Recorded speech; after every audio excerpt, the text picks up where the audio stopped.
অভিয়ান, হ্যাঁ পটল খেতে আইছো?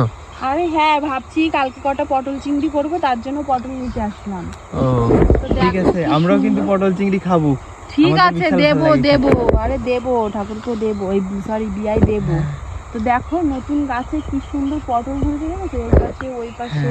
ওরে বাবা, এই তো দেখো। গোটায় গোটায় পটল। হ্যাঁ, নতুন গাছ তো এখন একটু অল্প অল্প হবে, একটু পূরণ হয়ে গেলে আরো পুরো ভর্তি হয়ে যাবে। দেখো কি সুন্দর পটল হয়েছে, জানো তো? গাছ বেশি নেই কিন্তু গাছের থেকে পটল যেন বেশি দেখা যাচ্ছে। কোনো কষ্ট করে মানুষ করতে হয়, এইভাবে ডায়লগ দিলে হয় না, ঠিক আছে?